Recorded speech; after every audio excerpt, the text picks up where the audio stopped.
Christian পাড়ায় গিয়া হাজির 40,000 মুরিদের পীর আবু আব্দুল্লাহ। ইরাকের জমিনে বিশাল বড় খানেকা। মুরিদগুলো কেমন? জুনায়েদ বাগদাদি, শায়েখ শিবলি। এদের ইতিহাসগুলো যদি বলি রাত পার হয়ে যাবে। কে জুনায়েদ, কে শিবলি। খ্রিস্টিয়ান পাড়ায় ওরা যেই ইবাদতখানা আছে এটাকে বলে গির্জা। জুনায়েদের কাফেলা, শিবলির কাফেলা পীরের পেছনে দাঁড়িয়ে আছেন। ওদিকে খ্রিস্টানদের গির্জার দিকে হঠাৎ 30,000 হাদিসের হাফেজ আবু আব্দুল্লাহ দাঁড়াইয়া গির্জার ভেতর একটা নজর দিল। নজর দেওয়া মাত্র কি যেন ধ্যানে পড়ে গেল। জুনায়েদ পেছনে দাঁড়ানো, শিবলি দাঁড়ানো, কিছু বলে না। দীর্ঘক্ষণ ওখানে দাঁড়াইয়া এরপরে সামনে আগাইল। কিছু দূর যাওয়ার পর তাকায় দেখে একটা গ্রাম, পল্লী এলাকা। গ্রামের সুন্দরী সুন্দরী কন্যারা কলসি হাতের মধ্যে নিয়ে পানি নিয়ে যাইতেছে বাসায়। পানির কূপের কিনারায় খ্রিস্টান পাড়ার পার্শ্বের পল্লী এলাকায় সুন্দরী রমণীরা পানি নেয়। 30,000 হাদিসের হাফেজ, 40,000 মুরিদের পীর, জুনায়েদ শিবলির পীর আবু আব্দুল্লাহ আন্দলুসি একটা তীক্ষ্ণ নজর দিয়া তাকাইল। মেয়েটার দিকে তাকায়। জুনায়েদ দীর্ঘক্ষণ দাঁড়ানো, কাফেলা দাঁড়ানো। আমাদের হযরত শায়েখ চলবে, আমরা যাব। কিন্তু হযরত ওদিকেও নজর লাগাইছে, ডানে বামে তাকায় না।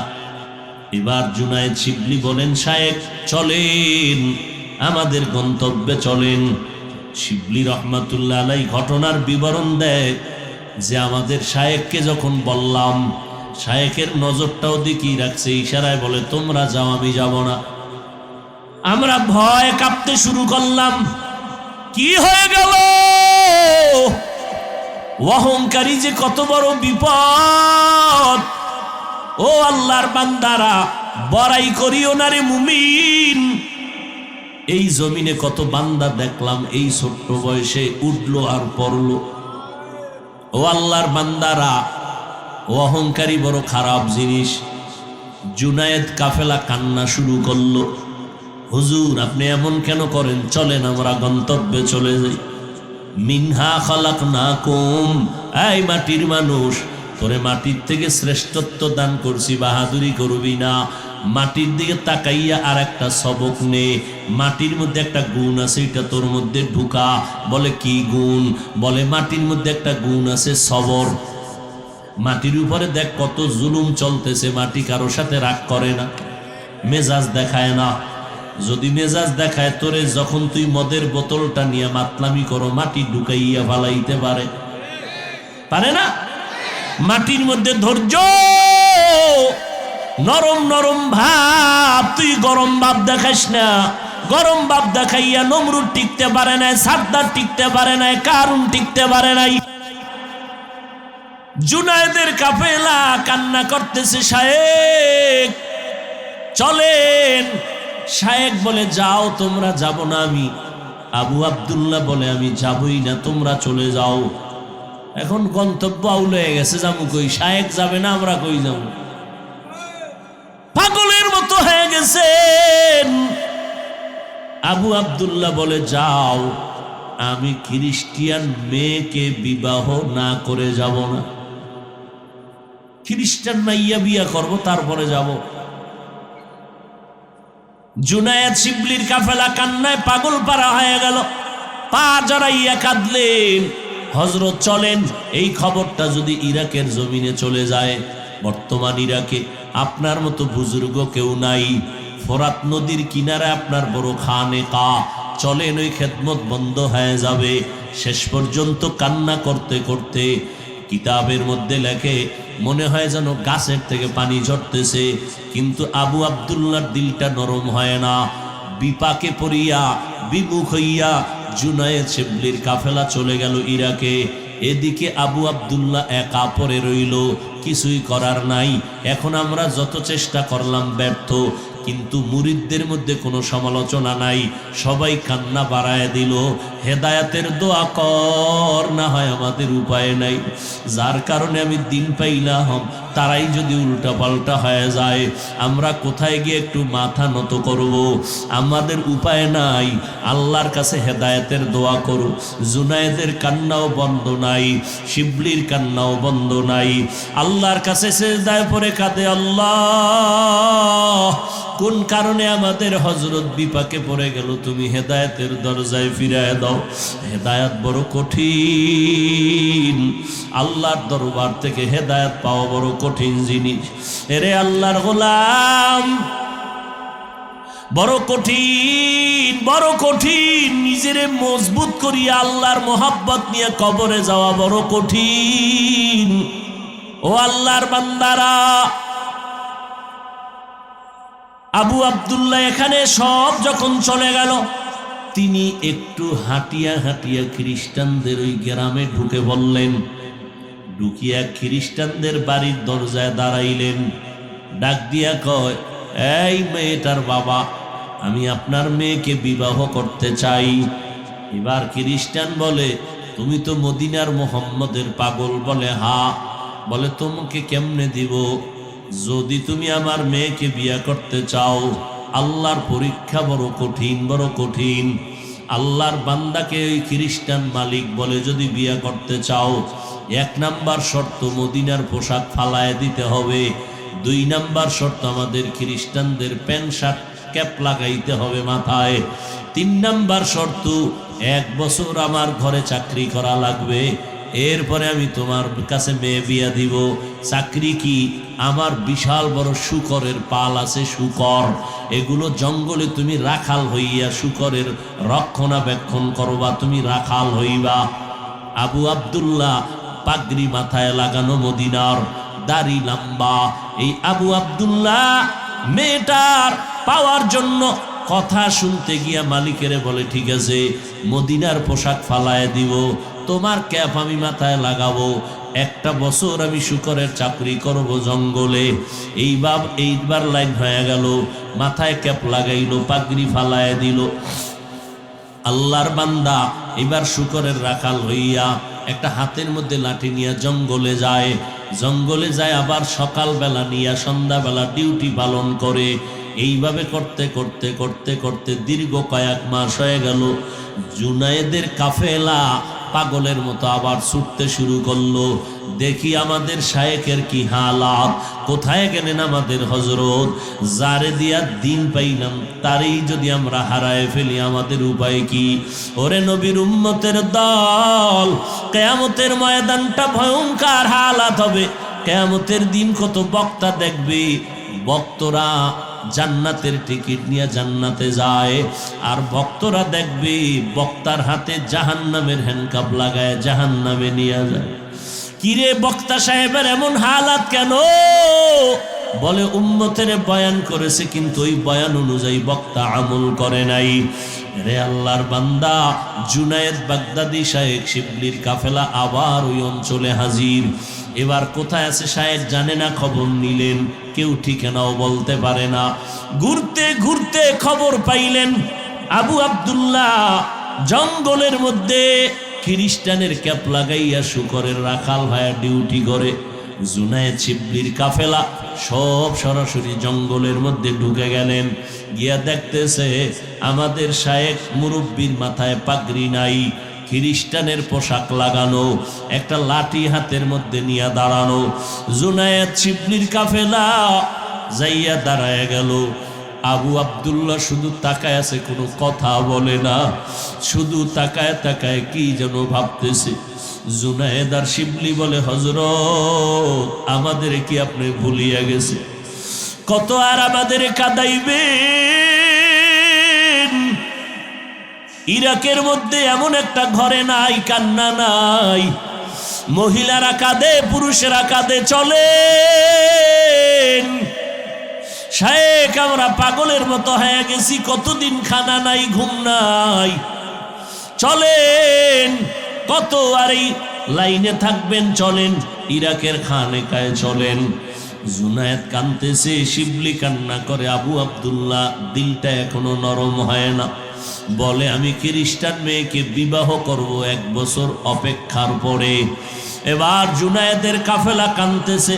কিতাবের মধ্যে স্পষ্ট লেখা, ওই কান্নার অবস্থা এমন এক পরিবেশ জঙ্গলে তৈরি হলো যে এত বড় আল্লাহওয়ালাদের কাফেলার কান্নায় শুকরের চোখেও পানি পড়া শুরু হয়ে গেল।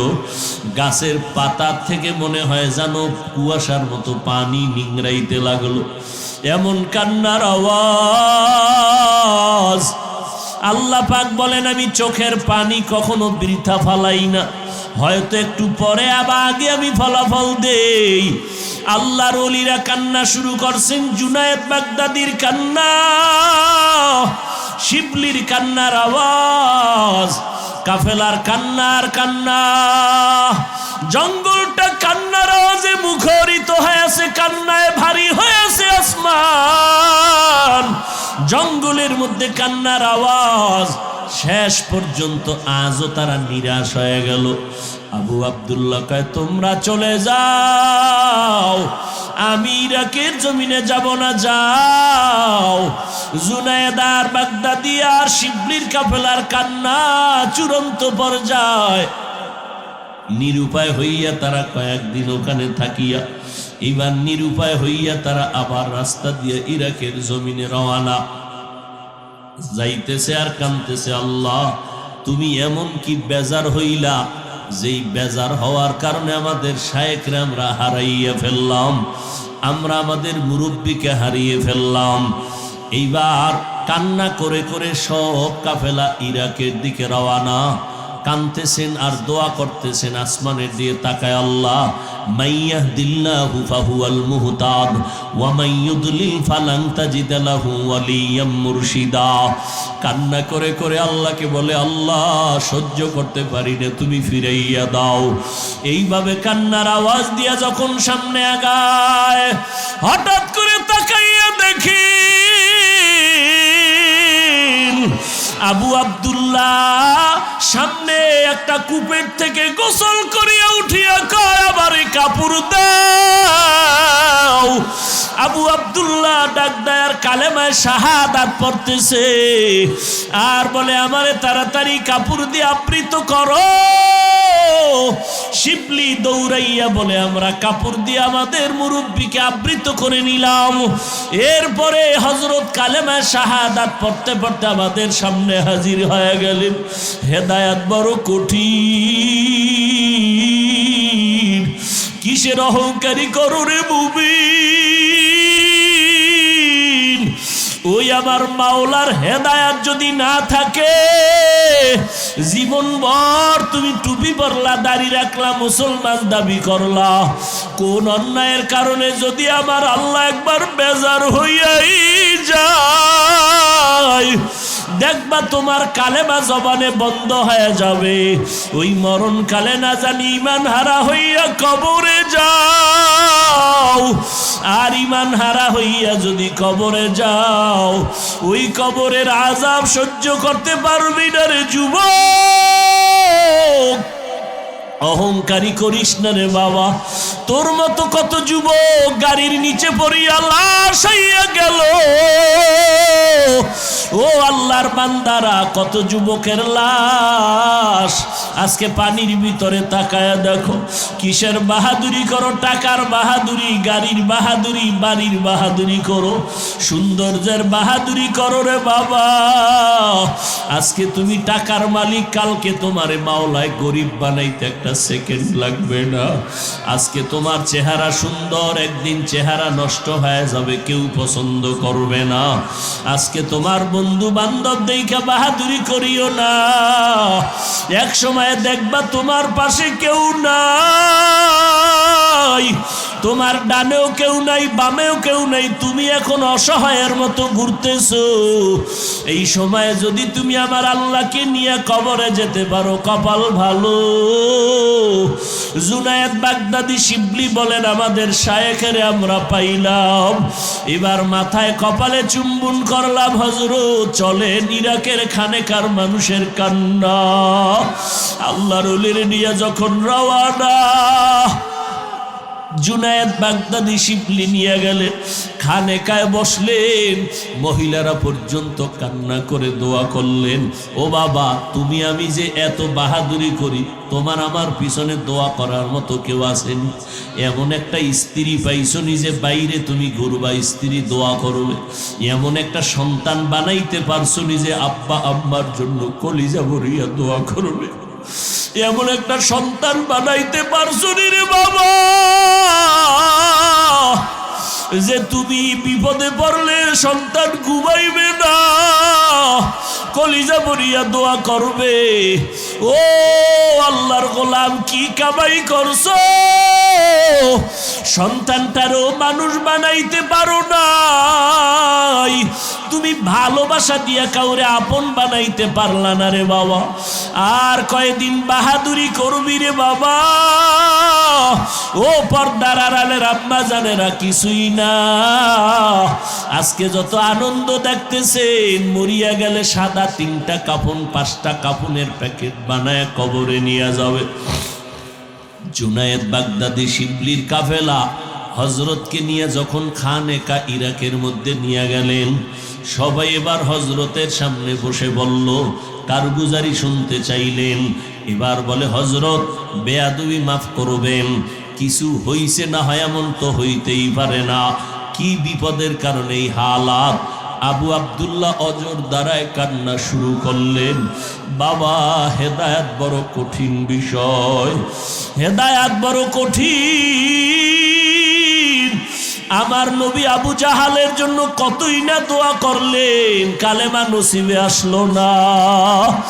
অথচ তরবারি নিয়ে যেই ওমর আমার নবীরে গল্লা কাটার জন্য দৌড়ায়, ওই ওমরের কপালে আল্লাহ হেদায়েতের দরজা খুলে দেয়।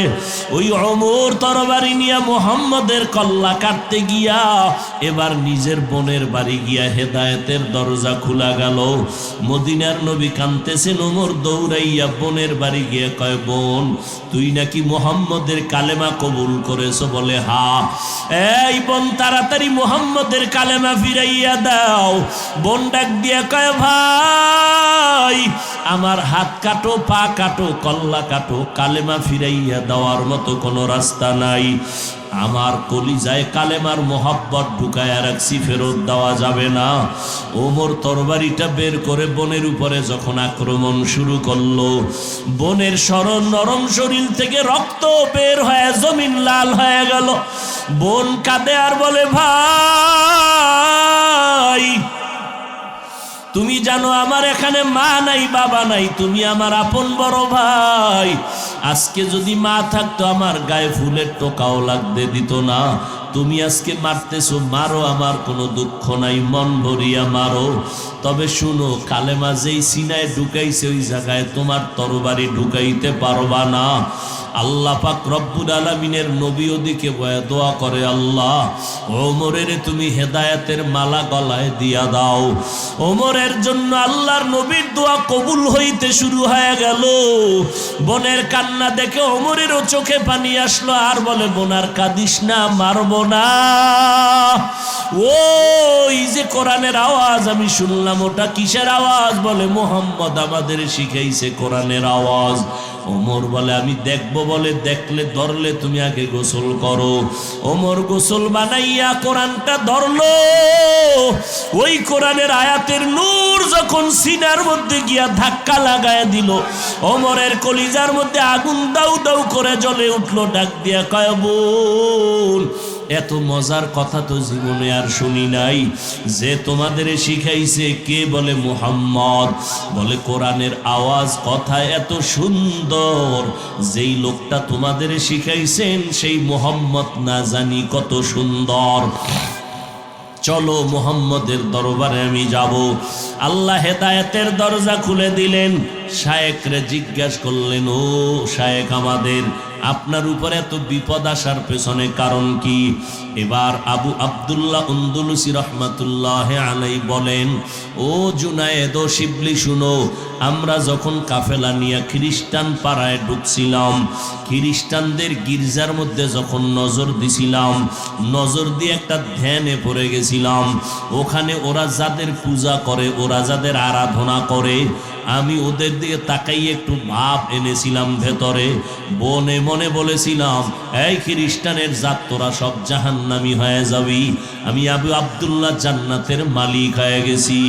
এই যে একটা ভাব আমার ভেতর আর ছিল, সামান্য অহংকার, এই ভাবটা যখন আমার মধ্যে আসছে, আমি হঠাৎ করে তাকায় দেখলাম আমার কলবের এখান থেকে একটা আলো বের হয়ে চলে গেল। এখন আমি অন্ধকার দেখি, অন্ধকার। এখন আমি ভালো মন্দ যাচাই করতে পারি না, এখন আমি অন্ধকার আলো যাচাই করতে পারি না। এই অবস্থা। এবার জুনায়েদ বাগদাদি শিবলি বলেন, শায়েখ আপনি তো 30,000 হাদিসের হাফেজ ছিলেন, কি পরিমাণ হাদিস আপনার মুখস্থ ছিল? বলে, আমার একটা হাদিস আর মনে ছিল না। কোরআনের হাফেজ আলেম একটা আয়াত আমার অন্তরে ছিল না, তবে একটা আয়াত আমার অন্তরের মধ্যে ছিল, মাইয়াহদিল্লাহু ফাহুয়াল মুহতাদ ওয়া মাইয়ুদলিল ফালান তাজিদ লাহু ওয়ালিয়াম মুরশিদা। আমার অন্তরে ওই একটা আয়াত আমার অন্তরে ছিল। আয়াতের অর্থ, আল্লাহ যদি কাউকে হেদায়াত দেয় সে পেয়ে যায়, আর কেউ যদি হেদায়াত থেকে বঞ্চিত হয়ে যায়, ওই বান্দা হেদায়াত পাবে দূরের কথা, কোনো মুরব্বিও তালাশ করে পায় না। এরে আল্লাহর বান্দা শিবলি রহমাতুল্লাহ আলাইহি বলেন, আবার আগের মতো আমাদের হযরত দ্বীনের খেদমত, তাসাউফের খেদমত শুরু করলেন। ওদিকে তো খ্রিস্টান মেয়েটাকে আর বিয়া করা হইলই না। শিবলি বলেন, আল্লাহ পাকের কুদরতের দরজা খুলে গেল। ওই খ্রিস্টান মাইয়া স্বপ্নে দেখতেছেন আবু আব্দুল্লাহকে, স্বপ্ন দেখিয়া পাগল পারা হয়ে গেছে। তার সোহবতে থাকার জন্য আবু আব্দুল্লাহকে স্বপ্ন দেখতে দেখতে পাগল হইয়া মেয়েটা কারো কাছে বলে না। একদিন স্বপ্নের মধ্যে বলতেছে, আমাকে তুমি ঠিকানা দাও, আমি সেই লোকটার কিনারায় চলে যাব। এইবার স্বপ্ন যোগেই জিজ্ঞাসা করে, ওই আবু আব্দুল্লাহর কাছে যদি যেতে চাও তাহলে তোমার কালেমা ছাড়া উপায় নাই। মেয়েটা এমন পাগলনির মতো হয়ে গেছে, বলে আমি কালেমা পড়ার জন্য রেডি হয়ে গেলাম। এইবার ঠিকানা দিয়া কয়, যাও ফোরাত নদীর কিনারে আবু আব্দুল্লাহর খানেকা চলে যাও।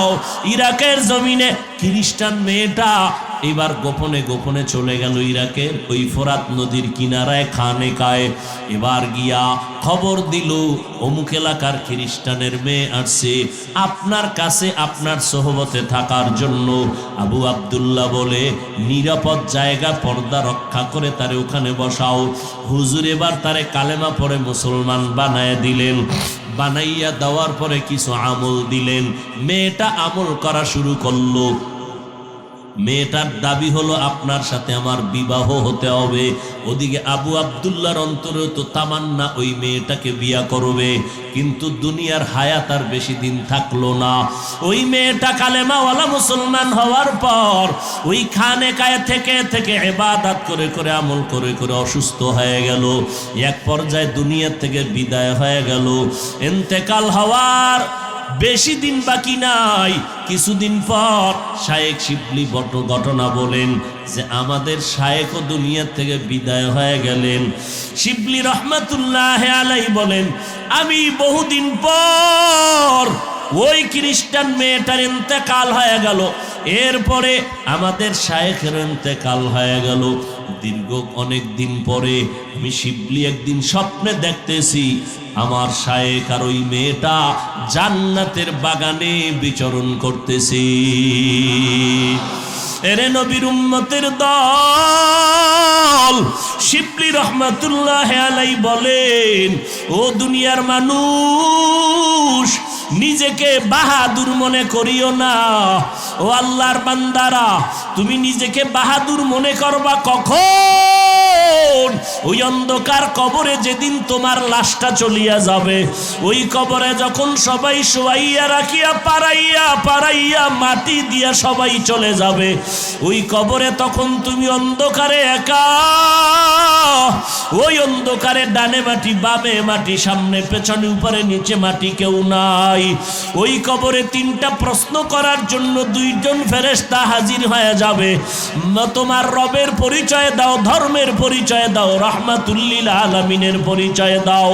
ওই কবরের প্রশ্নের জবাব দুনিয়াতে যারা রবের গোলামি করবে, আল্লাহর গোলামি করে ইসলাম মানিয়া নবীর সুন্নত নিয়ে কবরে যাবে, তারা জবাব দিবে রব্বি আল্লাহ দীনি আল ইসলাম। আল্লাহর নবী বলেন সাথে সাথে তাদের কবরে আল্লাহ পাকের অর্ডার হয়ে যাবে, ফেরেশতারা আমার এই আশিক বান্দার কবরের মধ্যে বেহেশতের বিছানাটা দিয়া দাও, আমার বান্দার কবরকে বড় এক বালাখানা বানাও, জান্নাতের সাথে রাস্তা বানায় দাও, আমার বান্দা আরামে ঘুমাবে, কিয়ামত পর্যন্ত ঘুমে যেন কেউ ডিস্টার্ব না করে। কারণ দুনিয়াতে আমার বান্দা ঘুমায় নাই, রাতের বেলা সবাই যখন ঘুমে গেল, আমার আশিক ওই ঘুমের মধ্য থেকে উঠিয়া যায় নামাজে দাঁড়ায় গেছে। ওই গভীর রাতে আমি আল্লাহকে মোহাব্বত লাগায়া লাগায়া ডাকছে, আমি আল্লাহকে ডাকতে ডাকতে বান্দা পাগলের মতো হয়ে গেছে, ঘুমাইতে পারে নাই। যেখানে একটু আল্লাহর মোহাব্বতের আওয়াজ পাইতো সেখানেই দৌড়ায় যাইতো, যেখানে আলেমদের আওয়াজ পাইতো দৌড়ায় যাইতো। এখন আর কষ্ট না দিয়া বান্দার জন্য ঘুমের আরামের ব্যবস্থা করে দাও। আল্লাহর নবী বলেন যারা রবের গোলামি না করিয়া গুনাহগার হইয়া কবরে যাবে, ওই কবরে যাওয়ার পর আল্লাহর ফেরেশতারা প্রশ্ন যখন করবে, গুনাহগারের একটা জবাবও দিতে পারবে না। আল্লাহ বলে ফেরেশতা এই নাফরমানের আর সুযোগ না দিয়া কবরে জাহান্নামের বিছানা দাও, ওই জাহান্নামের আগুনের সাথে রাস্তা বানায় দাও। আল্লাহর নবী বলেন রে মানুষ, ওই কবরে গিয়া যদি নাজাত না পাও, নাজাত না পাওয়া পর্যন্ত নিজেকে বান্দা তুমি ভালো বলে দাবি করার কোনো উপায় নাই। আজকে আমাকে যতই সম্মান করে, আমি বক্তা তুমি শ্রোতা, এই সম্মান এই বাহাদুরি আজরাইল আসা পর্যন্ত আমার আর টিকবে না। তিনটা সাদা কাপড়ের প্যাকেট বানায় কবরে নেওয়া হবে। এরে আল্লাহর বান্দারা, ওই আল্লাহর মোহাব্বত নিয়ে অহংকারের থেকে নিচে নামো, বাহাদুরি ভাব অন্তর থেকে দূর করে আমার আল্লাহকে বলো আল্লাহ বিনয়ী জিন্দেগি দান করো, মাটির মানুষ মাটির মতো নরম বানায় দাও। আমার নবীর কোনো গুনাহ নাই। আম্মা জান আয়েশা বলেন সেই নবীরে দেখি আমি ঘরের মধ্যে কান্না করতেছেন। ও নবী কেন কাঁদেন? বলে হাসরের ময়দানে আযাবের ভয়ে কান্না করতেছি। ও নবী কেমন আযাব? আম্মা জান আয়েশাকে নবী বলেন ও আয়েশা, হাসরের ময়দানটা এমন ভয়ঙ্কর হবে, নারী আর পুরুষগুলো সব উলঙ্গ দাঁড়াবে, অপরদিকে জাহান্নামের আগুনের আওয়াজ শুরু হয়ে যাবে, অন্যদিকে আল্লাহ বলবে সূর্য নিচে নাইমা যত তাপ আছে ছেড়ে দাও। ওদিকে আমার আল্লাহ রাগান্বিত আওয়াজ দিয়া বলবেন লিমানিল মুলকুল ইয়াউম। আল্লাহর কুদরতের রাগান্বিত আওয়াজে হাসরের ময়দান থরথর করে কেঁপে উঠবে। আল্লাহর নবী বলেন আয়েশা কেমন ভয়ঙ্কর হওয়ার কারণে নবীরা পর্যন্ত নাফসি নাফসি নাফসি বলে কান্না করবে। ঈসা নবী উম্মতের কথা বলিয়া বলবে আল্লাহ আমারে বাঁচাও। মুসা নবী বলবেন আল্লাহ আমাকে বাঁচাও। ইব্রাহিম নবী বলবেন আল্লাহ আমারে বাঁচাও। আম্মা জান আয়েশা বলে নবী আপনি তো দো জাহানের সরদার, আপনি তখন কি করবেন? মায়ার নবী বলেন আয়েশা আমি তখন সেজদায় মাকামে মাহমুদে পড়ে কাঁদবো আর আল্লাহকে বলবো আল্লাহ আমার উম্মতের বাঁচাও, ও আল্লাহ আমার গুনাহগার উম্মতের বাঁচাও, একটা উম্মত যেন জাহান্নামে না যায়। আল্লাহ বলবে নবী আপনি মাথা উঁচু করেন, কাঁদবেন না, আপনার উম্মতগুলো জান্নাতে বাছাই করে করে নিয়ে যান। আম্মা জান আয়েশা বলেন নবী হাজারো কোটি কোটি মানুষের মধ্যে উম্মতরে চিনবেন কি করে? মায়ার নবী বলেন ও আয়েশা আমার উম্মতেরা যারা পাঁচ বেলার ওযু বানাইয়া নামাজ আদায় করবে, হাসরের ময়দানে এদের অজুর অংশগুলো নূরের আলোর দ্বারা ঝলমল করতে থাকবে। ও আল্লাহর বান্দারা, ওই হাসরের ময়দানের ভয়ে যদি নবীরা কান্না করতে পারেন, আল্লাহর নবী পর্যন্ত কাঁদতে পারেন, ও আল্লাহর বান্দা তোমার আমার আমলের তো কোনো খবর নাই। ওই জাহান্নামের ভয়ে, হাসরের ময়দানের ভয়ে আবু বকর কাঁদলেন, ওমরের কান্না, উসমানের কান্না, হযরত আলীর কান্না, সমস্ত আল্লাহওয়ালাদের কান্নার আওয়াজ। আজকে তোমার চোখে কেন পানি নাই? গুনার কারণে দিলটা পাথর। মায়ার নবী বলেন, জাহান্নামের কথা কানে আসলে 2 ফোঁটা চোখের পানি ছেড়ে কাঁদো। কান্না যদি না আসে, কান্নার বাহানা করিও। ও আল্লাহর বান্দারা, ওই আল্লাহর আযাবের ভয়ে 2 ফোঁটা চোখের পানি ছেড়ে তওবা করো, আর অন্তর দিয়ে আমার আল্লাহকে ডাকো, আর বলো, আল্লাহ, এই ময়দানে আমার মতো গুনাহগার কেউ নাই। গুনার কারণে আমার হাত না পাক, চোখ না পাক, জিহ্বা না পাক, অন্তর না পাক। আয় আল্লাহ, এই গুনাহ নিয়ে কবরে যেতে চাই না রে মালিক। ও আল্লাহ, মরণ তো হবে, পালানোর উপায় নাই। এই জীবনে কত লাশ কবরে রাখলাম, জানাজা পড়াইলাম, একদিন তো আমারও মরণ হয়ে যাবে। আমার আপনজনের আমার গেঞ্জিটা বেলের দিয়া কেটে রাখবে। ও আল্লাহ, মরণ তো হবে, তবে মরণটা যেন রোজার হালাতে হয়, মরণটা যেন নামাজের সেজদার অবস্থায় হয়, মরণটা যেন তোমার নামের জিকিরের অবস্থায় হয়, মরণ যেন তেলাওয়াত অবস্থায় হয়। গুনাহ নিয়ে কবরে যেতে চাই না রে আল্লাহ। মশার কামড় সইতে পারি না, কবরের মাটির চাপ সহ্য কেমনে করব রে আল্লাহ। মাটির থেকে আল্লাহ আদমকে বানাইয়া আদমের পাজরের হাড় থেকে আম্মা জান হাওয়া আলাইহিস সালামকে তৈরি করেছেন। আর 2 জনের মাধ্যমে আল্লাহ পাক আওলাদে আদম দিয়েছেন। বছরে 2টা সন্তান, একটা ছেলে একটা মেয়ে। রক্ত থেকে সৃষ্টি কেমন করে হলো? বা নাপাক পানির থেকে সৃষ্টি কেমন করে হলো যদি মাটি আসল হয়? বলে বান্দা, নাপাক পানিটা বাবার থেকে মায়ের বাচ্চা দানির মধ্যে চলে যায়। ওই পানিটাও শরীরের একটা ভিটামিন, খাদ্যর মাধ্যমে তৈরি হয়। ওই খাদ্যটা মাটির থেকে তৈরি হয়। মূলত তোমাকে নাপাক পানির থেকে বানানো মাকসাদ হলো তুমি আসলে মাটির সৃষ্টি।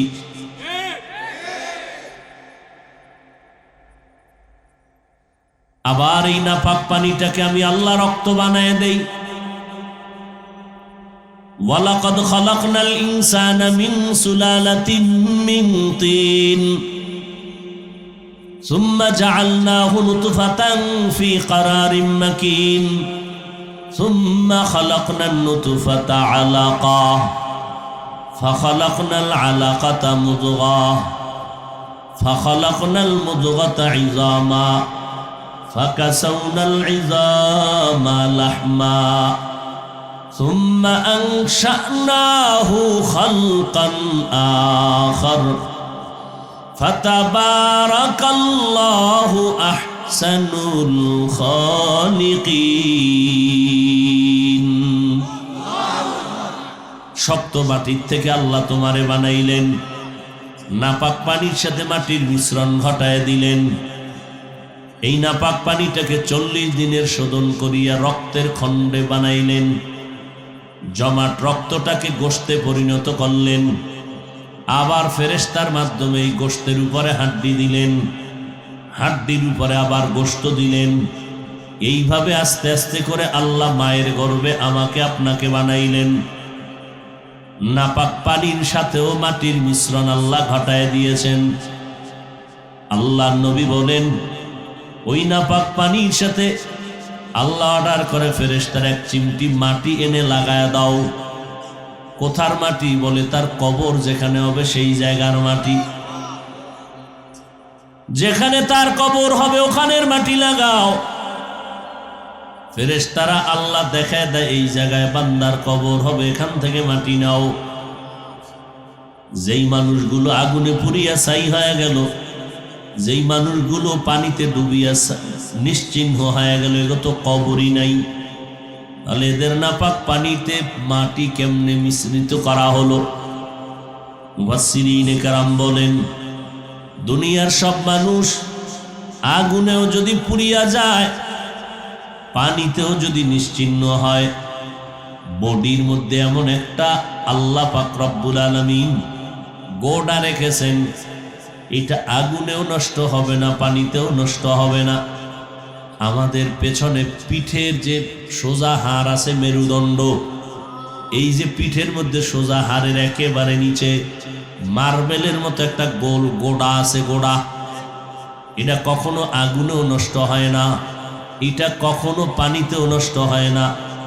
আল্লাহ পাক পানিতেও যদি তুমি ডুবিয়া নিশ্চিহ্ন হয়ে যাও, ওই গোড়া তো গড়াইয়া গড়াইয়া কখনো কোথায় গিয়া মাটির সাথে মিশবে, ওটাই হবে তখন তার কবর। কবে মিশবে কেউ জানে না, কে জানেন? আল্লাহ। আল্লাহ জানার পরে বলে দেন ওই জায়গা থেকে মাটি নিয়ে যাও। আল্লাহ এতগুলো ঘুরাইয়া যুক্তি দিয়া বুঝাইতে চাইলেন, মানুষ আমি তোদেরকে মাটির থেকে বানাইছি, এটা আমার আসল কথা। এত যুক্তি দিয়া ঘুরাইয়া ফিরাইয়া আল্লাহ বুঝাইতে চাইলেন মানুষ কিসের সৃষ্টি।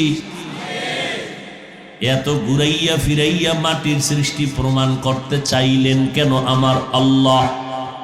আল্লাহ বলেন, আমি চাওয়ার কারণ আমি গোটা মাখলুকতের মধ্যে ইনসান তথা মাটির মানুষকেই শ্রেষ্ঠত্ব দান করেছি। আমি আল্লাহ মাটির মানুষকে সর্বশ্রেষ্ঠ মর্যাদা দিয়েছি, নূরের সৃষ্টিকে আমি মর্যাদা শ্রেষ্ঠ দেই নাই, আমি আগুনের সৃষ্টিকে শ্রেষ্ঠ মর্যাদা দেই নাই, আমি আল্লাহ শ্রেষ্ঠ মর্যাদা দিলাম মাটির মানুষকে। ও মাটির মানুষ, তোমরা হলা সৃষ্টির শ্রেষ্ঠ, তোমাদের মতো সম্মানিত কেউ নাই। ওয়ালাকাদ খালাকনাল ইনসান ওয়ালাকাদ কাররামনা বানি আদম ওয়া হামালনাহুম ফিল বাররি ওয়াল বাহরি ওয়া রাযাকনাহুম মিনাত তাইয়্যিবাত ওয়া ফাদ্দালনাহুম আলা কাসীরিম মিম্মান খালাকনা তাফদীলা। আল্লাহ বলেন, ও আদম সন্তান, আমি আল্লাহ তোদের এত মর্যাদা দান করলাম, চলার মতো বাহন দিলাম জমিনে, চলার মতো বাহনের ব্যবস্থা করলাম পানির মধ্যে, আমি আল্লাহ আসমানেও চলার ব্যবস্থা দিলাম শূন্যের উপরে। ও বান্দা, তোরে আমি বড় মোহব্বত করে তৈরি করেছি, আমি আল্লাহ সৃষ্টির শ্রেষ্ঠ মর্যাদা দান করেছি। ও বান্দা, জমিনের মধ্যে আমি আল্লাহ তোমার জন্য পবিত্র রিজিকের আয়োজন করেছি, কুকুরেও খানা খায়, শুকরও খায়। ও মানুষ, তুইও খাবি, তবে কুকুরের খানা তোর খানা না, গরুর খানা তোর খানা না, হিংস্র প্রাণীর খানা তোর না, তোর এমন খানা যেই খানাটা এত পিওর, এত ভালো, এই খানার মতো পিওর খানা জমিনে আর কারো জন্য আমি দেই নাই। আমি এত খানা তোরে কেন দিলাম? কারণ তুই আমার বড় আদরের গোলাম। আমি আল্লাহ তোমাকে সৃষ্টির শ্রেষ্ঠ মর্যাদা দিলাম। নূরের সৃষ্টি এত দামি না, আগুনের সৃষ্টি দামি না, আল্লাহর একমাত্র ফাইনাল স্থায়ী সিদ্ধান্ত মাটির সৃষ্টি শ্রেষ্ঠ। মাটির সৃষ্টি মানুষেরা শ্রেষ্ঠ, সিদ্ধান্ত কার? অস্থায়ী না স্থায়ী? এবার ফেরেশতাদের সামনে আদমরে দাঁড় করায় বললেন, স্বীকার করনি? কয় করি। করো? কয় করি। যদি করো, উসজুদুলি আদম, সেজদা দিয়া প্রমাণ করে দে যে মাটির সৃষ্টি আদম শ্রেষ্ঠ। ফাসাজাদু ইল্লা ইবলিস, সবাই সেজদা করলো, কে করে নাই? এই উঠা বসা করবেন না, তাহলে আমি মোনাজাত দিয়ে দিই। ভাইরা আমার, সেজদা কে করে নাই? আল্লাহ। এই সিজদা করলি না কেন? কারণ আমার যুক্তিতে মিলে না। দেখ, খুব খেয়াল করেন, আমার যুক্তিতে মিলে না।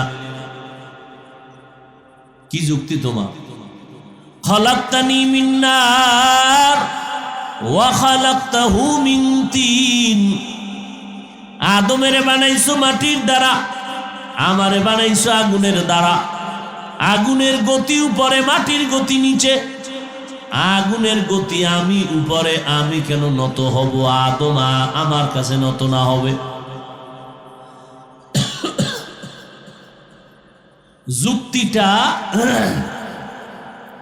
একেবারে খারাপ না। আগুনের গতি উপরে, মাটির গতি নিচে, তাহলে আমি নিচু হব কেন? আদম আমাকে নত করে সেজদা দিবে আমারে?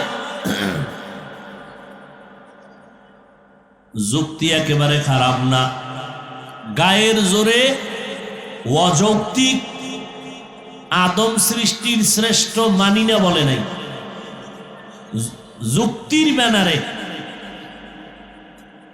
বইলা আল্লাহর সামনে পেশ করলো যে আদম শ্রেষ্ঠ, এটা মানা যায় না, যুক্তিতে মিলে না।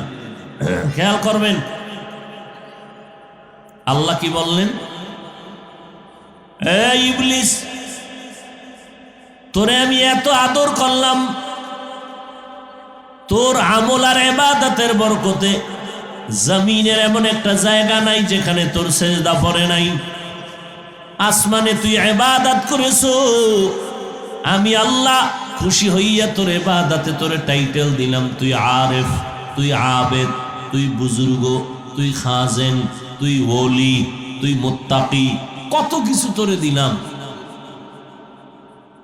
এত ইবাদত তুই করেছো, কিন্তু আমি মাওলার সামনে যুক্তি দিয়ে যে কথাটা বললি, যুক্তিটা একেবারে ফেলে দেওয়ার মতো না।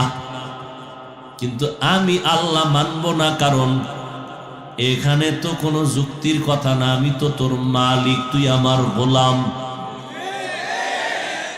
মালিকের সামনে গোলামের কোনো যুক্তি চলবে না। মালিক যা বলবে বুঝে আসলেও মানবি, বুঝে না আসলেও মানবি। যারা যুক্তি দিবি তারা বেঈমান। তুই যুক্তি দিলি কেন আমার সামনে? ফখরুজ, বের হয়ে যা। তোর একটা ভুলের কারণে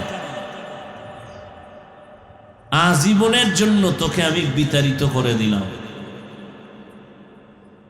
এবার ফলাফলে আসেন। আগুনের সৃষ্টি জিন, নূরের সৃষ্টি ফেরেশতা, মাটির সৃষ্টি ইনসান জাতি মানুষ। বলেন জিনেরা শ্রেষ্ঠ না নূরের তৈরি ফেরেশতারা শ্রেষ্ঠ? খবর নেই, পরীক্ষায় ফেল। মাটির সৃষ্টি মানুষ, আগুনের সৃষ্টি জিন, নূরের সৃষ্টি ফেরেশতা। বলেন ফেরেশতা শ্রেষ্ঠ নাকি জিনেরা শ্রেষ্ঠ? জিনেরা। কারা? এটা কইতে আবার পেরেশানি করতে হয়।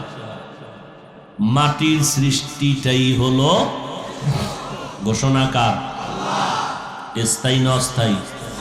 সবাই একমত? মানে নাই কে? জোরে বলেন।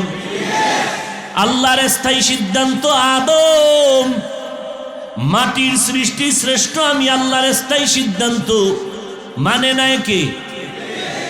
গায়ের জোরে না যুক্তি দিয়া? হ্যাঁ, এই জমিনের মধ্যে যারা, এবার ভালো কথা মনে করেন, আল্লাহ হলেন খালেক। আল্লাহ কি? বাকি সব এক বচনে মাখলুক, বহু বচনে মাখলুকাত। বাকি সব কি? আল্লাহ কি? খালেক, বাকি সব মাখলুক। তিনি স্রষ্টা, বাকি সব সৃষ্টি। তিনি হলেন আল্লাহ, বাকি সব হলো গায়রুল্লাহ। খালেক তিনি আল্লাহ, বাকি সব। ভাইরা আমার, সমস্ত মাখলুকাতের ভেতরে একমাত্র, শুধুমাত্র, কেবলমাত্র সমস্ত মাখলুকাতের মধ্যে আমার নবী হলেন শ্রেষ্ঠ। কি হিসাবে? খালেক না মাখলুক? এই আমার নবীজি খালেক না মাখলুক? খালেক কে? কয়জন? তার সমান আর কেউ উপরে নেই। আর নবী যে শ্রেষ্ঠ, দেখি খালেক হিসাবে না মাখলুক? নবীরে নবী বানাইছেন কে? আমার নবী মাখলুক, তবে সারা মাখলুকতের মধ্যে শ্রেষ্ঠ, ঠিক নি? এবার আমার নবীরে শ্রেষ্ঠ বানাইয়া কোন লাইনে ঢুকাইবেন? লাইন আছে তিনটা: নূরের সৃষ্টি, আগুনের সৃষ্টি, মাটির সৃষ্টি। আল্লাহ কয় গোটা মাখলুকতের মধ্যে মোহাম্মদ শ্রেষ্ঠ, আর জিন ফেরেশতা নূরের সৃষ্টি আমার কাছে শ্রেষ্ঠ না, আগুনের সৃষ্টি আমার কাছে শ্রেষ্ঠ না। আমার কাছে একমাত্র শ্রেষ্ঠ হলো মাটির সৃষ্টি, মানুষ। এখন আমার নবী যেহেতু মাখলুক, আমার নবীরে তুমি মাখলুক বললে কোন জায়গায় ঢুকাইবা? নবীর সম্মানটা নূরের মধ্যে ঢুকাইলে ঠিক থাকবে কিনা ভাবতে হবে। নবীর সৃষ্টি মাখলুকের মধ্যে আমার নবী শ্রেষ্ঠ। এখন আমার নবীর সৃষ্টিটা কেমন, আমার নবীর আল্লাহ কেমন বানাইলেন, এটা যদি জিনের সাথে মিলাইয়া দাও সম্মান টিকবে কিনা ভাবতে হবে। মাটির সাথে মিলাইলে সম্মান টিকবে কিনা ভাবতে হবে। ফট করে জবাব দেওয়া যাবে না। এরে নবীর উম্মতের দল, আমার মায়ার নবীর মতো দামি কেউ নাই। যতই সম্মানের বয়ান করি, আমার নবী খালেক হতে কখনো পারবেন? আমার নবী মাখলুক, আর মাখলুক বললেই বলতে হবে সে কিসের সৃষ্টি। এরে নবীর উম্মত, যেদিকেই ঢুকাও আগে চিন্তা ভাবনা কইরের পরে চিন্তা করতে হবে 1 বছর। কয় বছর? এর আগে সমাধান দেওয়া যাবে না। চিন্তা করিয়া এরপরে জবাব বের করতে হবে। কাদের জন্য এই জবাব? যারা নবীর সুন্নতের আমল করে, দাড়ি টুপি বাগড়ি ঠিক আছে, এরা তালাশ করবে নবী কিসের সৃষ্টি। আর যাদের মধ্যে নবীর সুন্নত নাই, নামাজ নাই, রোজা নাই, পর্দা নাই, দাড়ি নাই, টুপি নাই, এদের জানার কোনো অধিকারই নাই নবী কিসের সৃষ্টি। ভাইরা আমার, মাটির সৃষ্টি শ্রেষ্ঠ, এটা আল্লাহর স্থায়ী সিদ্ধান্ত, মানে না ইবলিস যুক্তির ব্যানারে গায়ের জোরে না। আমার জমিনের মধ্যে এমন একদল উলামায়ে কেরাম, এমন কিছু মুমিন আশেকের আছে যারা বলে মাটির সৃষ্টি শ্রেষ্ঠ, মানি না। এরাও যুক্তি টুক্তি দিয়া এরপরে বলে মাটির সৃষ্টি শ্রেষ্ঠ না। মুহাম্মদের অন্যদিকে ডাইভার্ট করার জন্য অপচেষ্টা করে। এরকম আছে না নাই? হ্যাঁ, নবী আমার মাখলুক। যদি বলো মাখলুক, তো কোন কাতারে ঢুকাইবা? আল্লাহ তো তারে বানাইছেন, কি দিয়া বানাইছেন? যদি এদিকে ঢুকতে চাও, হয়তো আগুন দিয়া, নয়তো নূর দিয়া, নয়তো মাটি দিয়া। এখন কোন দিকে ঢুকাইবা?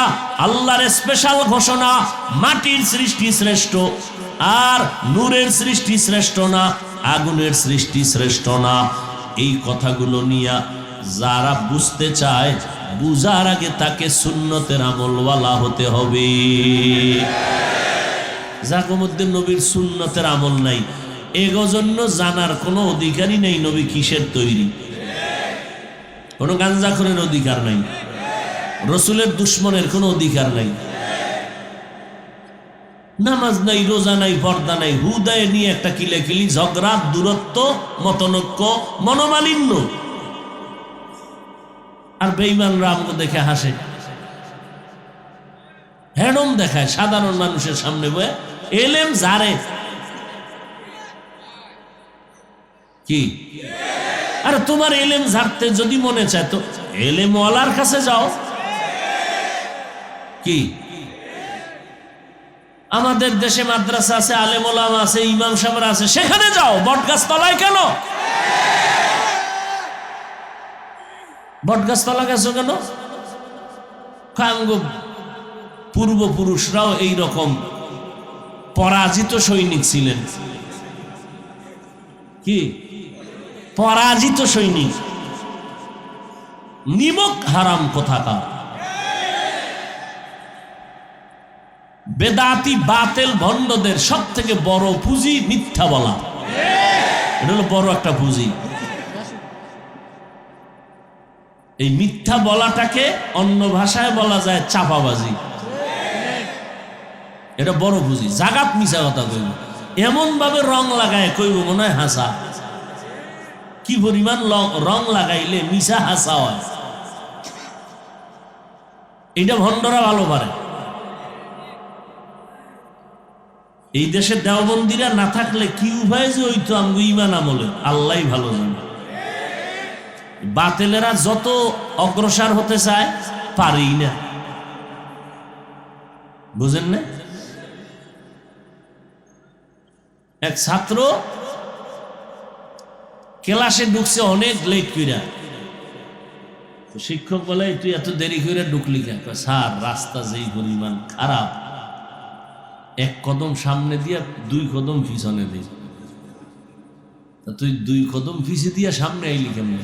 আমার এই যে 2 কদম যে পিছে দিছি, আমার সামন দিকটা বাড়ির দিকে ছিল আর পিছনটা ছিল আমার স্কুলের দিক। 1 কদম সামনে 2 কদম কি পিছে। বেদাতি বাতেল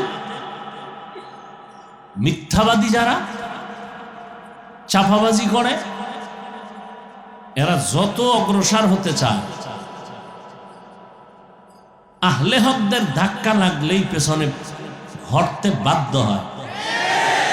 আল্লাহর আয়াত স্পষ্ট, যা আল হক ওয়াজাহাকাল বাতিল, হকের বাতি যখন জ্বলবে বাতিলের অন্ধকার সব ধ্বংস হয়ে যায়। বড় কঠিন পরিস্থিতিতে আমরা জীবন যাপন করতেছি, বড় কঠিন।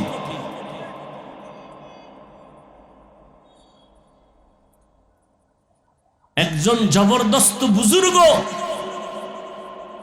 ইমাম ফখরুদ্দিন রাজি রহমতুল্লাহ আলাইহি গালেবান, তার কাছে শয়তান আইছিল আল্লাহ এক তার দলিল নিয়ে। ইমাম ফখরুদ্দিন রাজি দলিল দেয় আল্লাহ যে এক, এই দলিল এই প্রমাণ। ইবলিস এটারে কাটে, আর একটা দেয় আর একটা কাটে, আর একটা দেয় আর একটা কাটে, কাটতে কাটতে কাটতে কাটতে শেষ পর্যন্ত আর পার পাওয়ার কোনো পথ নাই। আল্লাহ পাক রব্বুল আলামিন কুদরতের জ্ঞানের ভান্ডার থেকে দরজা খুলে দিলেন। ইমাম ফখরুদ্দিন রাজি সম্ভবত তিনি শেষ পর্যন্ত বলল দলিল টলিল বাদ, বিনা দলিলে আমার আল্লাহ। অতএব এই বেদাতি ভণ্ড বাতিলের দলিল টলিল শোনার টাইম নাই। ও এলেম ঝাড়তে ঝাড়তে ময়দান কাঁপায়, সাধারণ মানুষের সামনে আলেমদের সামনে যাইতে ভয় লাগে। ওদেরকে জানায় দাও তোদের দলিল নিয়ে তোরা বঙ্গোপসাগরে ঘুমা, আমরা দলিল ছাড়া আমরা নবীরে সম্মান করি, আল্লাহর গোলামি করি, নবীর আদর্শ মতো চলি, আমরা আহলে হকের ব্যানারে আছি, তোমাকে দলিল টলিল আমরা শোনার কোনো টাইম নাই। সব দলিল ছাড়া আমরা আহলে হকের ব্যানারে চলব। যারা বয়ানের মাধ্যমে উম্মতকে আমলওয়ালা বানায় এরা হক, কোনো দলিল টলিল নাই। যাদের বয়ানে মানুষ দাড়িওয়ালা হয়, টুপিওয়ালা হয়, জিকিরওয়ালা হয়, পাগড়িওয়ালা হয়, সুদ ছাড়ে, ঘুষ ছাড়ে, বেনামাজি নামাজি হয়, এরা হক। এলেম ঝাড়ে সাধারণ মানুষের সামনে বসে, হাতিয়ে যদি বিড়ালের কয় তোর সাথে এক যুদ্ধ হবে,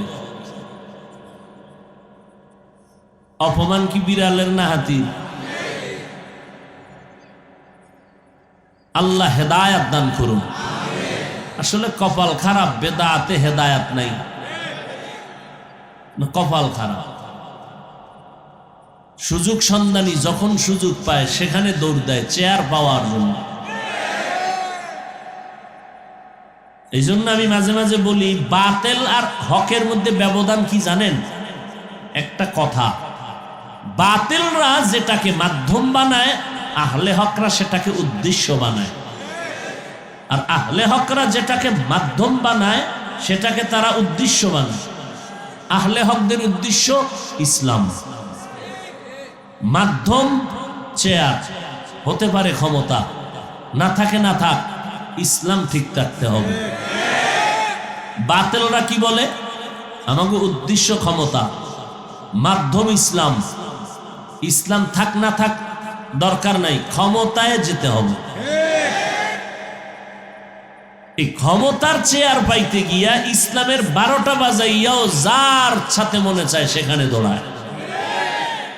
আর আহলে হকরা বলে চেয়ারম্যান হইলে হই, না হইলে না হই, এমপি হইলে হই, না হইলে না হই, কিচ্ছু লাগবে না, ইসলামের বিন্দু ক্ষতি হতে দেওয়া যাবে না।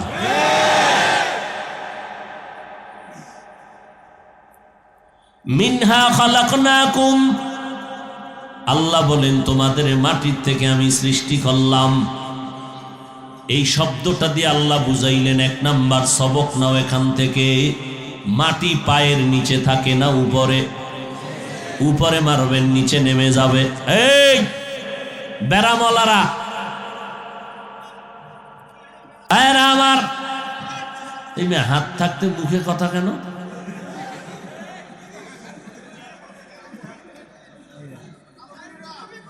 হাত থাকতে তার মানে কি ভিডাভিডি করবেন? হাত দিয়া মাথায় দিয়ে বুঝাইবেন, ভাই বসেন, উল্টা দিকে নেন কেন? বদ অভ্যাস। এত বিশাল আয়োজন, এতগুলো মজমা, হাজারো হাজারো হাজারো মানুষ দেখার পরে বাতিলের মাথা গরম।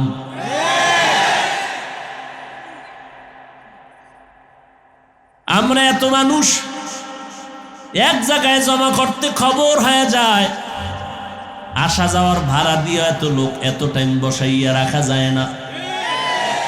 কি বড় দুঃখ! জহুরের নামাজ পড়িয়া ভোলায় বয়ান করে আসলাম, ভোলা,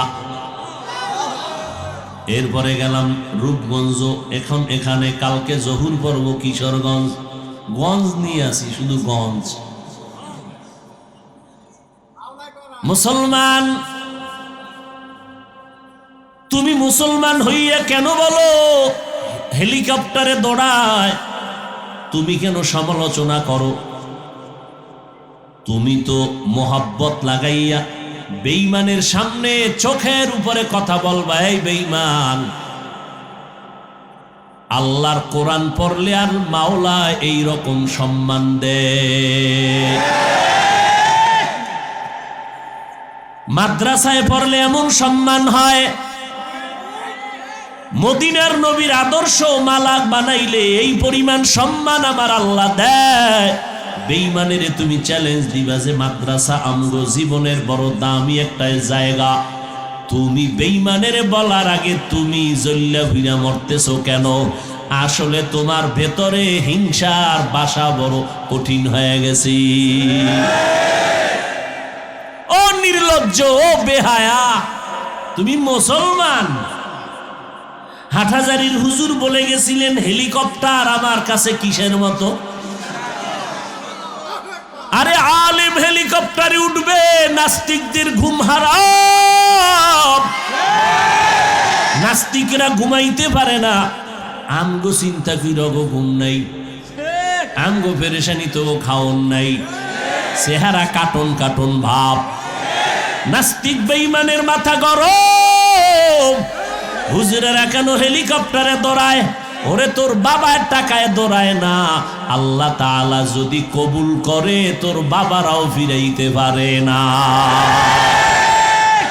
মেরা এজাজু করদন বেহিসাব, খলকেরা দাদন জওয়াবে বাসওয়াব, হক না দারদ দোস্তে খলকা জারেরা, নিস্তে ই খসলতে একে দিনদারেরা। ভাইরা আমার, মুসলমান গর্ব করবে যে মুসলমানের এটা সম্মান। সারা দুনিয়া দেখে মুসলমানের সম্মান কত, আলেমের সম্মান কত, মাদ্রাসায় পড়লে সম্মান কত বাড়ে। কারণ সব বেঈমানেরা পাগল। মাদ্রাসা বন্ধ করে দাও, বেঈমানরা পাগলের মধ্যে আবার একদল হুজুরেরাও আধা পাগল। হেফজখানায় পড়ায় লাভ নাই, মাথা নষ্ট হবে, পঙ্গু হবে। ওরে বেঈমান নাস্তিকেরা কোরআনের বিরুদ্ধে বলে, এটা তাদের চিরচরিত অভ্যাস। দুশ্মনের কাজ হলো দুশ্মনী করা, কিন্তু একজন আলেম হইয়া কেন হেফজখানার বিরুদ্ধে, ছাত্রদের বিরুদ্ধে, কোরআনের বিরুদ্ধে, মাদ্রাসার বিপক্ষে অবস্থান নেয়? ইশারা ইঙ্গিতে মাদ্রাসার বিপক্ষে বলে, আসলে বুঝতে বাকি নাই তার অন্তরের ভেতরে বেঈমানের মোহব্বত ঢুকে পড়েছে। এরে নবীর উম্মতের দল, ছাত্রদেরকে দেখাইয়া দাও মাওলার কোরআন পড়লে, নবীর সুন্নত মানলে সম্মান দুনিয়াতে মুকুটহীন সম্রাট বানায় দিবেন আমার আল্লাহ। সম্মান দেয়ার মালিককে এটা মুখে বলেন না, অন্তরও আছে। সম্মান দেয়ার মালিক যদি কোনো মানুষ থাকতো তো আমারে আগে ভাড়ায় মারতো না? এটা আগে ভাড়ায় মার।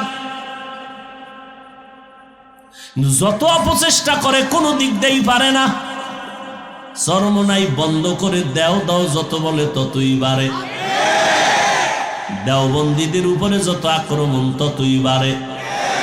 আমি তো বলি মাত্র 10টা বছর তাকাইয়া থাকবি বাঙালি, তাকাইয়া থাইকা দেখবি 10 বছরের মধ্যে আমার সোনার বাংলার প্রত্যেকটা গ্রামে গ্রামে ইনশাআল্লাহ এক একটা কওমি মাদ্রাসা হয়ে যাবে। বলবা কেন? ওই বাতিলের বিরোধিতার কারণে। জোয়ারের পানিতে বাদ দিলে শক্তি বাড়ে না কমে? হ্যাঁ, তাবলীগ বাড়ছে না কমতেছে? কেন? যত বিরোধিতা করে ততই বাড়ে, ততই বাড়ে, ততই বাড়ে। যত বিরোধিতা করে ততই মানুষ বাড়ে। বিরোধিতার কারণে ঈমানওয়ালাদের প্লাস পয়েন্ট। অতএব বাতিলের বিরোধিতায় কোনো আমাদের পেরেশানি নাই, কারণ আমরা ওই নবীর আদর্শের উম্মত যেই নবীর 63 বছর হায়াতে একটা ভুলেও মিথ্যা কথা বলেন নাই। আমরা ওই এমন একজন নবীর উম্মত যেই মায়ার নবী কোনোদিন চোখ গরম কইরা কারো দিকে তাকাইয়া আমার নবী মেজাজ দেখান নাই। কেমন মায়ার নবী আমার, যেই মায়ার নবী কোনোদিন কাউকে গালি দেন নাই, গালির জবাবও দেন নাই। ইহুদি আইসা নবীরে গালি দেয়, মানে এক চেটিয়া হুদা গালি দিতেছে, পাশে ওমর দাঁড়ানো। ওমর কয় নবী ধরুন নি, কয় থাম। ইহুদি গালি দেয়, সহ্য করা যায়নি। গালি দেয় কেন? নবীর কাছে কিছু পাবে, টাকা পাবে, আমানত রাখছিল, ওয়াদা দিছে 1 সপ্তাহ পরে নিব, কিন্তু সে টাইমের আগে আইসা নবীর কয় টাকা দাও, নবীকে একটু পরে, যেখানে রাখছি ওখান থেকে আনতে সময় লাগবে। এই গালি শুরু। নবীরে গালি দাও, ওমরের মেজাজ গরম, সহ্য করা যায় না। নবীকে এত গরম যদি দেখাও, ওর পাওনাটা দিয়ে দাও, যাও ওনার পাওনা দিয়ে দাও। না, পাওনা দিব কেমনে? পাবে, টাইম আছে, গালি দিবে কেন? ওর অধিকার আছে, ওর চাওয়ার অধিকার আছে। এবার নবী বলে যাও ওমর, এর পাওনা দিয়া দাও। ওমর বলে ইনশাআল্লাহ, আপনি বললে দিব। যাও বাইতুল মালে যাও, ইহুদির পাওনাটা দিয়া দাও মাপ দিয়া, এরপরে আলাদা আরো কিছু বেশি দিয়া দাও আমার পক্ষ থেকে হাদিয়া। যাও, ওই যে গালি ঠেলি দিছে তো, কিছু হাদিয়া দেওয়া লাগে, কষ্ট হয়েছে অনেক, যাও আলাদা কিছু দিয়া দিও। ওমর কে দিকে বাইতুল মালে নিয়ে গেছে, নিয়া ওর পাওনাটা পুরা দিয়া আলাদা দিয়ে দিছে, বাড়াইয়া যাও এটা নবীর পক্ষ থেকে হাদিয়া। ইহুদি ওই মাল থুইয়া দিছে এক দৌড় মদিনার নবীর দরবারে। গিয়া বলেন, ও পয়গম্বর, আমি আপনাকে জীবনে বহু পরীক্ষা করছি, আজকে ছিল লাস্ট পরীক্ষা। আজকের পরীক্ষা আপনি পাশ করেছেন, বেয়াদবি মাফ করে দেন, আমারে মুসলমান বানায় দেন। ও গো নবীর উম্মতেরা, হয়ে আজি দিশাহারা, কোরআন হাদিসের চলো যখন যাহা চায় মনে, নবী বিনে কে তারাবে পুলসিরাত মিজানে, নবী বিনে কে তারাবে পুলসিরাত মিজানে। কেমন মায়ার নবী আমার, জীবনে গালি দেন নাই, কোনো গালির জবাবও দেন নাই। এই কারণে তো আমরা ওই নবীর আদর্শের উম্মত। আমরা আলহামদুলিল্লাহ চেষ্টা করি চুপ থাকার জন্য, যত গালি দাও চুপ থাকবো। চুপ থাকাও গালি দেওয়ার জন্য একটা জবাব, আমরা দেই না। আলহামদুলিল্লাহ, আমগো দেওয়ার দরকার কি? তোমাদের বিরোধিতার কারণে যদি আমাদের প্লাস হয়, আমগো আর জবাব দেওয়ার দরকার আছে? কোনো জবাব দেওয়ার দরকার নাই। বাতিলের বিরোধিতার কারণে তো কই আমাদের আহলে হকদের ময়দান তো খালি নাই। কি মাদ্রাসায় ছাত্রের অভাব নাই? কত গজবের করোনা গেল, ব্যবসায়ীর ব্যবসা নাই, চাকরিজীবীর চাকরি নাই। আল্লাহর হাজার শুকর, একটা মাদ্রাসাও বন্ধ হয় নাই। হইছে? কোন টুপিওয়ালা মাওলানা রাস্তায় গিয়া ভিক্ষা চায় নাই, বরং আমার দেশে যত করোনার রোগীরা মরল, পুলিশ কিছু কিছু সহযোগিতা করলো, আর অধিকাংশ ক্ষেত্রে আমার দেশের টুপিওয়ালা হুজুরেরা এই করোনার রোগীগুলো ধইরা ধইরা গোসল করাইয়া, জানাজা পড়াইয়া, দাফন কাফনের ব্যবস্থা করলো। এক হুজুরেরও করোনায় ধরে নাই, মরেও নাই। বাঁচানের মালিককে। ও আল্লাহর বান্দারা, আল্লাহ তাআলা এই জমিনের মধ্যে আমাদেরকে পাঠাইছেন মাটির মানুষ।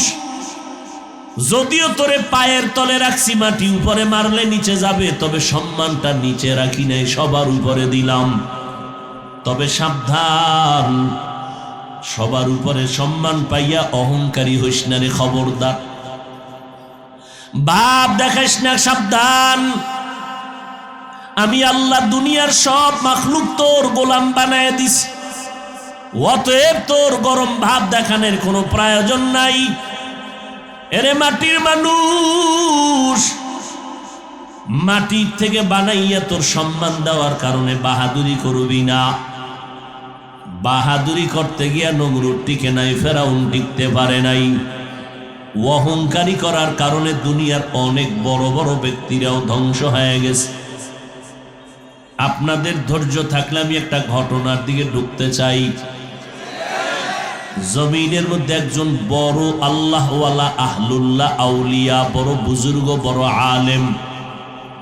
কেমন বড় আলেম?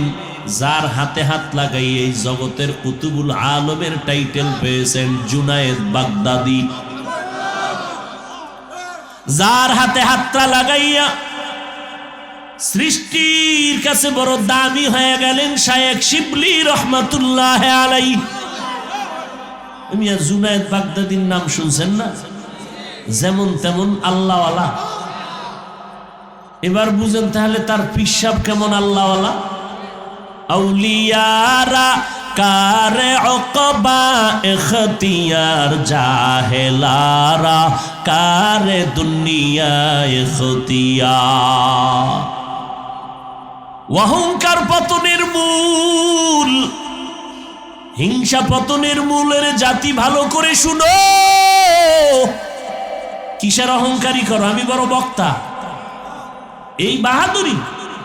ওরে তোরে চেয়ারে আমি আল্লাহ বঙ্গোপসাগর থেকে ধাক্কা দিয়া তোরে নারায়ণগঞ্জের চেয়ারে বসাইছি আমি আল্লাহ।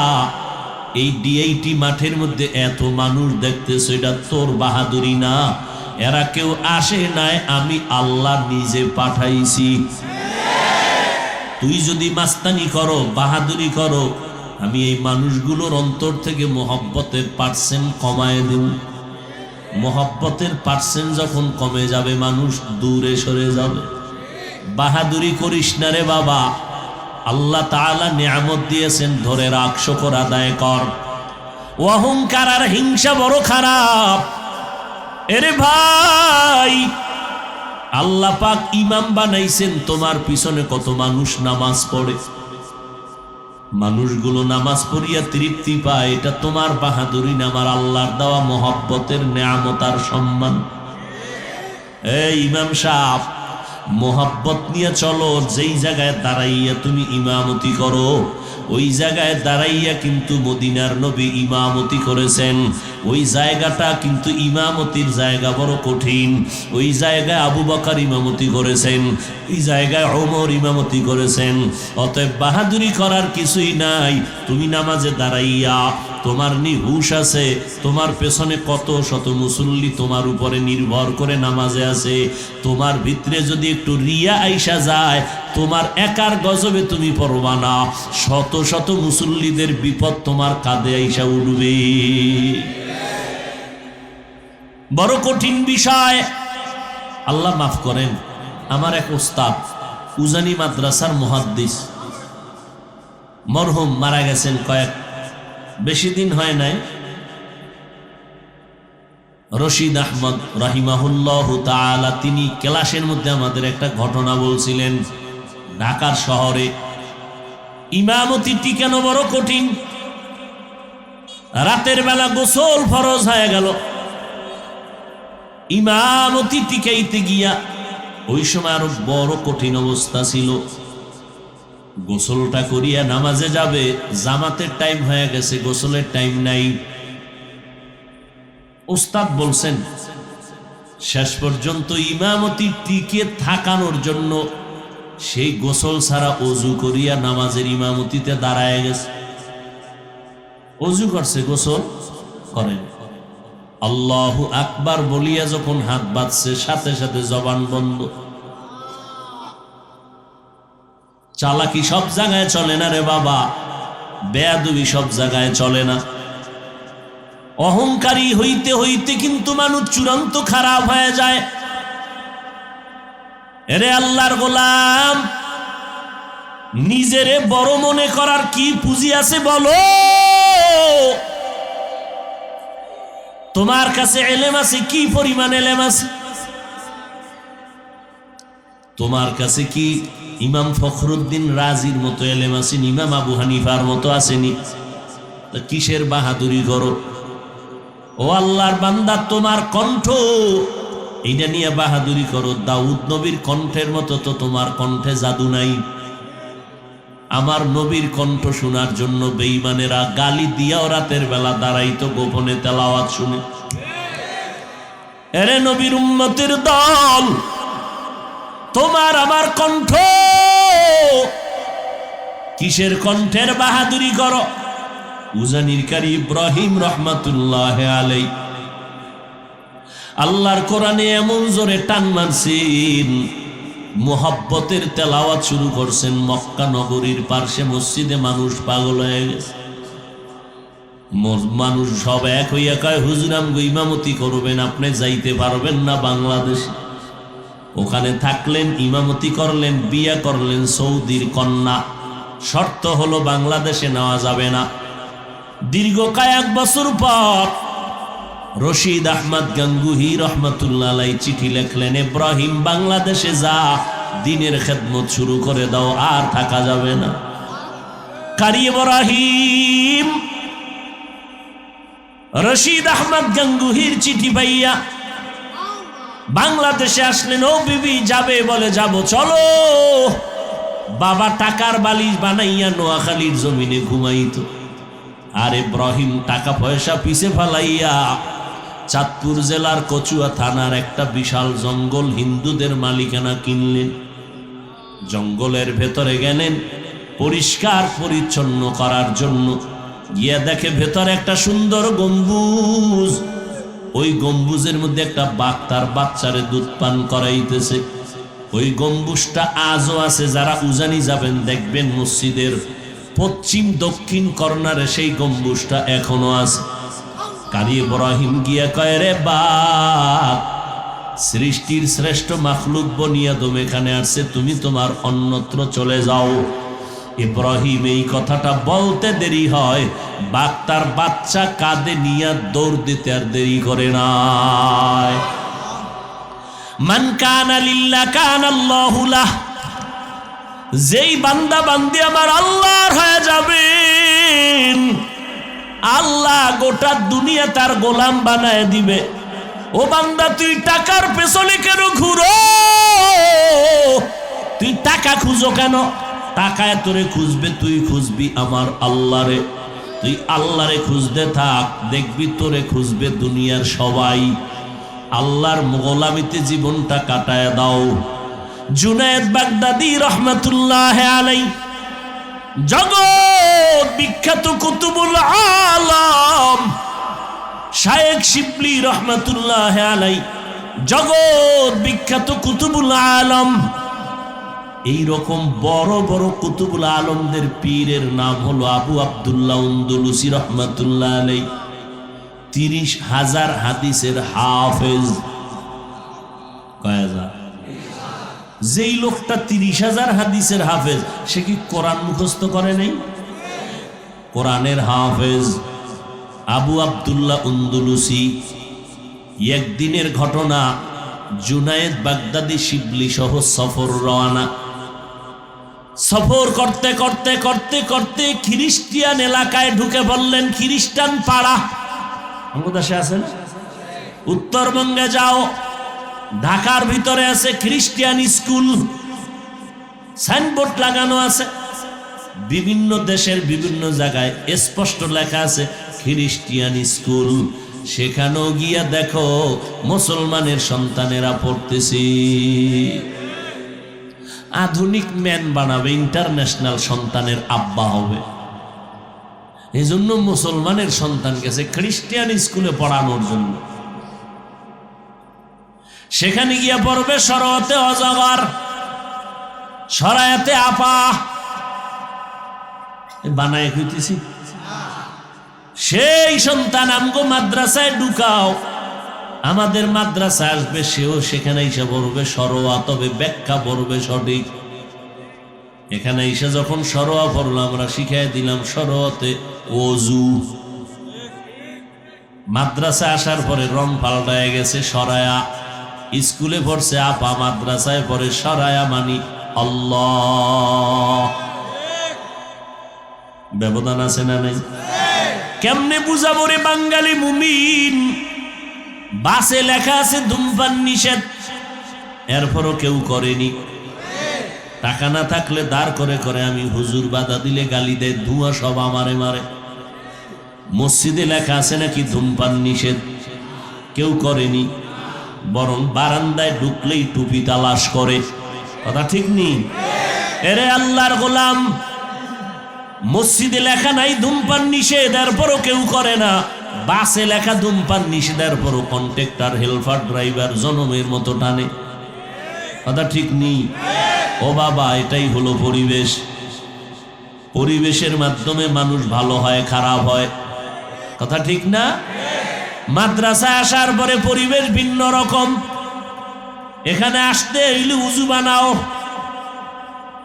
ঢুকতে গেলে আগে ডান পা দাও, সালাম দাও, পড়তে বসতে গেলে আগে দরুদ শরীফ পড়ো, এরপরে মেধা বাড়ানোর দোয়া পড়ো, রব্বি জিদনি। মেধা বাড়বে না? বাড়বে। এই জন্য আমি বলি রে বাবা, কোরআনওয়ালাদের মতো বুদ্ধিজীবী জগতে আর কেউ হতে পারে না। ভাইরা আমার,